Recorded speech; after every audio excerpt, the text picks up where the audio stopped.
I never thought I would say that as the leading political opponent of crooked Joe Biden, getting indicted and arrested by sick government thugs would be my great honor. It's an honor because I'm doing it for you. I'm doing it for our country to show how evil and sinister a place it has become. It's time for America's favorite family game show, Hack of the Week. They don't go after the people who cheated in the election. They only go after the people who report on or question the cheating. This will go down as the biggest disgrace in American history, even bigger than the Russia hoax. If you don't have honest elections and strong borders, you don't have a country. And right now, we don't have a country. This week we've got Greg Garrett, an absolute douchebag. We've got former acting Attorney General Matt Whitaker, a dick on a stick. And of course, we've got John Solomon, whoever the fuck. Is dumb and stupid and dumb as a dog. Their words. And of course, as always, my lovely assistant, Sean Trailer Park Slumlord Hannity. Sean, take it away. And Burisma Holdings hired Hunter to have his father protect the company. That has been revealed. Burisma feared Shokin's probe would stop its efforts to get publicly traded in the U.S., so there was a lot of money on the line. The CHS believed the payments made to the Bidens illicit in nature. Burisma executives.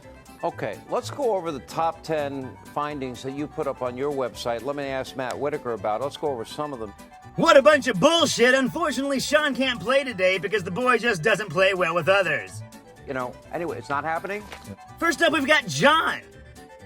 They started to look, did Hunter Biden ever say that his father did something for Burisma? Yes, they found him in documents that they had in their possession going back to 2016. They had begun corroborating this informant's information. It moves from uncorroborated, unverified to a point where it justifies an investigation. At that point, the FBI stood down on the evidence on this, and the 2020 election occurred.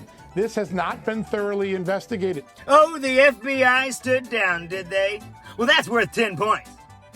All right, Matt, you're going to have to do better than that. Let's see what you got, Whitaker. Anyway, we'll put it up on the screen in a minute, but, there are so many allegations here. I'm trying to understand, Matt, how is it the FBI had all this information for a long period of time and didn't act on any of it? How is it they allowed the statute of limitations to pass?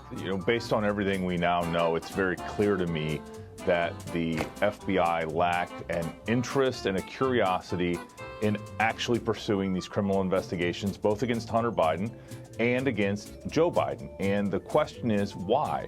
And who decided that there was no curiosity or desire to investigate these to the fullest extent of the law? The FBI lacked interest? Coming from the Attorney General, seems like that would have been under your purview, sir. Guess you dropped the ball there, Matt. That's not going to get you any points. You're going to have to do better than that. And, this Shokin firing has always troubled me because of he was investigating Burisma for criminal acts. Joe Biden leverages $1 billion of United States taxpayers' dollars to get him fired, and the investigation against Burisma, who Hunter Biden is very closely associated with, goes away. I mean, that in and of itself should make the FBI want to get to the bottom of this and run it to ground. But as John describes, they just decided not to. And I think that's beyond malpractice when it comes to criminal investigations. Oh, fired the Burisma prosecutor bullshit. That is such horse pucky. That prosecutor was not investigating Burisma. That was the reason why they wanted him fired. The new prosecutor did investigate Burisma, and hence all this other bullshit. Wow, Matt Whitaker, that's some hackery. Good job. That's worth 20 points. And we have a corrupt, compromised president, crooked Joe Biden, who is dragging us into World War III. And that's what's happening on behalf of a nation that paid his family millions and millions of dollars in obvious bribes. All you have to do is take a look at how much China, how much Ukraine have paid the Biden family. It's a total disgrace and a very dangerous one. Under these circumstances, the notion that we would even consider admitting Ukraine into NATO at this time is completely unhinged. Joe Biden can't even walk up a flight of stairs on Air Force One, and he can't put two sentences together. The last thing that this incompetent administration should be doing is risking war with a nuclear-armed Russia or China or other countries. We have somebody that doesn't have a clue representing us. Let me go over this with you, Greg Jarrett, and let's talk about the legal aspects. So Burisma hires Hunter to have his father protect the company. Burisma feared that the prosecutor's probe would stop the efforts to get publicly traded in the U.S. That's a lot of money. They're paying a fortune to Hunter. They know Hunter's dumb and has no experience. The CHS believe the payments made to the Bidens were illicit in nature. Burisma executives believe they were coerced into paying and hiring Hunter. Zolochevsky bragged that he had covered his tracks on the Biden payments. The FBI received a lead involving cryptocurrency. What Sean, of course, has failed to tell you is that every single bit of this so-called FBI form, and of course it never went beyond the form, because it's all unverified, second-hand bullshit. A guy told a guy who heard from a guy. Now, Sean knows that, but he's a fucking cocksucking piece of shit, so, what are you gonna do? Way to go, Sean. I can always count on you. Can you explain what's going on at the Department of Justice and the FBI? All right, Greg. Your work's really cut out for you. Let's see what you got. Corruption, cover-up, protection racket.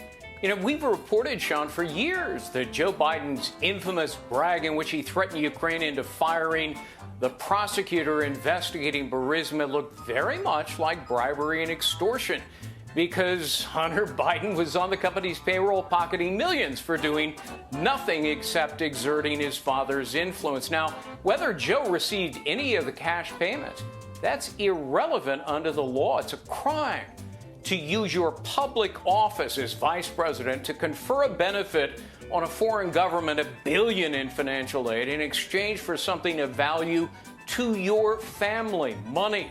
It's called bribery, conspiracy, violation of the Foreign Corrupt Practices Act. And take a look at that term coercion in the 1023 form. That supports extortion.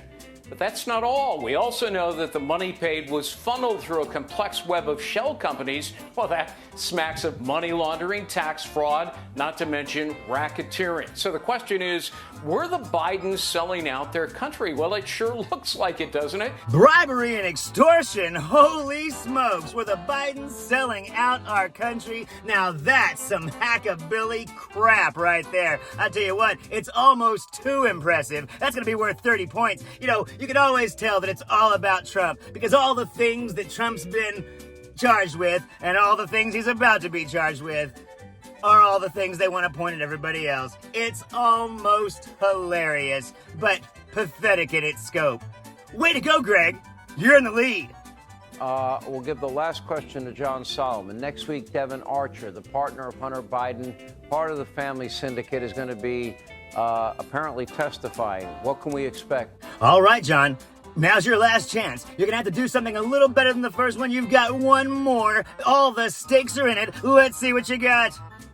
The White House is staking their defense tonight on the 2019 impeachment trial testimony, because next week, after many years of litigation in FOIA, we're going to release a lot of documents. We'll see how well the impeachment testimony of 2019 and 2020 holds up when people see these new documents. What the hell is that? We're going to see how well the impeachment holds up after all this comes out? The dude just comes out and says it. Holy crap, that's some hackery right there. That's going to be worth another 40 points. Outstanding. That's going to bring you up to 50. You are our new champion, John Solomon. You're best at the cue ball dickhead and even the guy who went to jail. What do you got to say for yourself? Bone up. Absolutely outstanding. And I'll tell you what, that's why we love this show. When we're coming back again, we'll see you next time for Hack of the Week. Thank you all. Zachariah, Lone Star Liberal. Y'all take it easy. We're going to walk down to the Capitol. And you will know my name is the Lord when I lay my vengeance upon thee.